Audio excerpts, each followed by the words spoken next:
শুভ সকাল আমার প্রিয় বন্ধুরা। তো তোমরা কেমন আছো? আশা করছি তোমরা যে যেখানেই আছো সকলেই ভালো আছো, আর আমরাও ভালো আছি তোমাদের আশীর্বাদে। তো চলে আসলাম আর একটি নিউ ব্লগ নিয়ে। আমি মল্লিকা, আমার ব্লগ চ্যানেলে তোমাদেরকে অনেক অনেক স্বাগত আর অনেক অনেক ভালোবাসা। তো এখন বাজে 6টা, আর এখন থেকে আমি ব্লগটা শুরু করছি। সকালে ঘুম থেকে উঠে আগে চোখে মুখে জল দিয়ে দিয়েছি, তারপরে সব দরজাগুলো আমি খুলে দিয়েছি, তারপরে আমি ঘর বারান্দাগুলোকে ঝাড় দিয়ে দিয়েছি, আর এবারে আমি উঠোনটাকে ঝাড় দিয়ে দিয়েছি।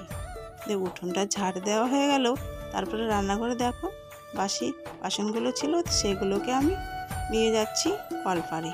তো দেখো কলপারে বাসনগুলো নিয়ে আসছি। আর আজকে কি বলো তো, আজকে সকালবেলায় আর একটু দেরি করে উঠেছি, আর সকালবেলায় মেয়ে উঠে গেছিলো, তোকে একটু ঘুম পাড়িয়ে দিলাম, তারপরে আমি নিজে উঠে পড়লাম।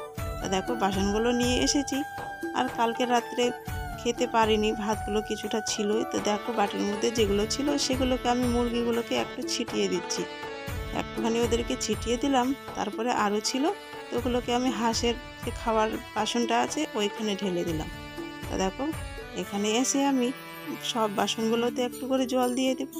আর এদিকে দেখো মা বাবারা গরুগুলো বের করছে, আমি তো বের করতে পারিনি, আমি খালি ছাগলগুলোকে বের করেছি, কারণ গরুগুলো খুব ধারে কাছে গেলেই মারতে চলে আসে। তো সেই জন্য আমি গরুর কাছে যাই না, আর ওদেরকে আমি নাড়িও না আর বেরও করি না। আর দেখো আমার বাসনগুলো মাজা হয়ে গেছে, আর এখন আমি বাসনগুলোকে ধুয়ে নিচ্ছি। আর দেখো বাসনগুলো ধোয়া হয়ে গেল, এবারে আমি রান্নাঘরে জায়গা মতো রেখে দেব। তো এদিকে বাসনগুলো রান্নাঘরে জায়গা মতো রেখে দিয়ে তারপরে আমি ছাগলগুলোকে ঘাস দিয়ে দিব।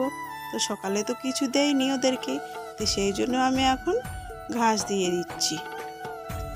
যাই হোক, ভিডিওটা স্কিপ না করে সম্পূর্ণ ভিডিও দেখার অনুরোধ রইল তোমাদের কাছে। আর কে কোথা থেকে আমার ভিডিওগুলো দেখছো তা কমেন্ট বক্সে জানিয়ে দিও, তাহলে আমি এটা জানতে পারবো যে আমার বন্ধুরা কে কত দূর দূরান্ত থেকে আমার ভিডিওগুলো দেখছে, তাহলে কিন্তু আমার খুব ভালো লাগবে।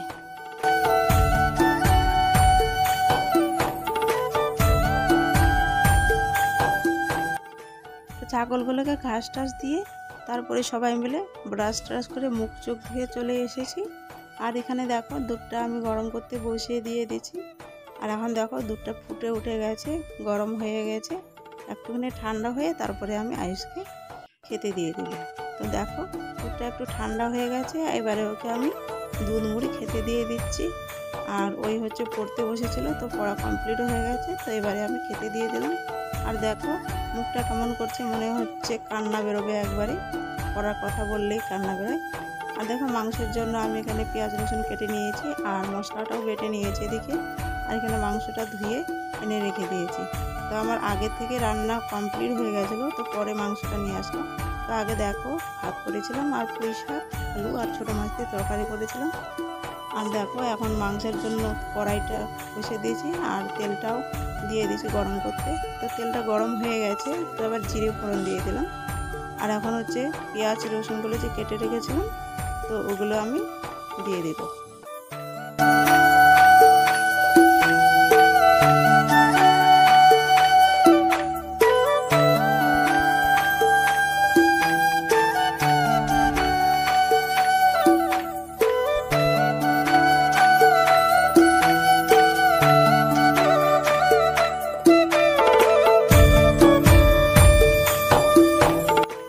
রান্নাবান্না শেষ করে যে বাসনপত্রগুলো ছিল, তো সেগুলোকে আমি ধুয়ে মেজে রেখে দিয়েছি রান্নাঘরে। তারপরে দেখি কাপড়গুলো শুকিয়ে গেছে, তারপরে আমি কাপড়গুলো তুলেই রাখছি। আর দেখো এই জামাটা পরে গেছিলো, তো ওইটা হচ্ছে কালকে আয়ুষ বিকেলবেলায় পরে খুলে রেখে দিয়েছিল, আর আমি ওটাকে ধুইনি, মনেই নেই। তো সেই জন্য এখন আমি কাপড়গুলো তুলে নিলাম, তারপরে এই জামাটা ধুয়ে দিব। তারপরে দেখো ছাগলগুলোকে জল দিতে চলে আসলাম। তো এখন দুপুর টাইমে তো ওদেরকে তো জল দিতেই হবে, তো সেই জন্য আমি জলটা দিয়ে দিলাম। আর ওই যে ভটভটির উপরে ঘাস ছিল, তো একসাথেই আমি ঘাসগুলো দিয়ে নিচ্ছি। যারা আমার নতুন বন্ধু হয়ে এসেছো তাদেরকে অনুরোধ করব আমার পাশে থাকার, আর যারা আমার পুরনো বন্ধু তাদেরকে তো অনেক অনেক ভালোবাসা। দুপুরে খাওয়া দাওয়ার পরে তো সবাই মিলে একটু রেস্ট নিয়েছি। তারপরে দেখো বিকেলবেলা তো সবাই মিলে কিন্তু ভুট্টাগুলো এবার মেরে নিচ্ছি। আটার পাটের জমিতে তো কয়েকজনকে লেবার নেওয়া হয়েছিল, তো ওদেরকেও নিয়ে আসা হয়েছে। তো সবাই মিলে ভুট্টাগুলো মেরে নিলাম। তারপরে সন্ধ্যাবেলায় দেখো সন্ধ্যাবাতি দিয়ে তারপরে রুটি বানাতে শুরু করে দিয়েছি। আয়ুষের বাবা বলছে কি আজকে রুটি খাবো, দুপুরের তো মাংস ছিলই, তো সেগুলো রুটি আর মাংস খাবে। আর তাছাড়া তো আমাকে আয়ুষের জন্য প্রত্যেক দিন রাত্রেবেলা রুটি বানাতেই হয়। তো ওই প্রত্যেক দিনে দুধ আর রুটি খায়, তো ওর জন্য আমাকে প্রত্যেক দিনে দুটো করে বানিয়ে দিই, তো খায়। তো দেখো আর রুটিটা আমি হালকা করে একটা তাওয়াতে সেঁকে নিয়েছি, তারপরে আগুনের মধ্যে ফেলে দিচ্ছি। আর কি সুন্দর ফুলছে তাই না? তো দেখো এদিকে আমার কিন্তু রুটি বানানো শেষ, আর দেখো কতগুলো রুটি বানিয়ে নিয়েছি, তো সবাই মিলে খাবো আর কি। তো এদিকে আবার দুধটা গরম করতে দিয়ে দিচ্ছি। তো এদিকে দুধটা গরম হোক, তারপরে আমি এদিকে গ্যাসের ওভেনটাকে মুছে নিব। তো দেখো এবার কতগুলো আটার গুঁড়ো পড়ে গেছে, তো এগুলোকে আমি গ্যাসের ওভেনটাকে মুছে নিচ্ছি।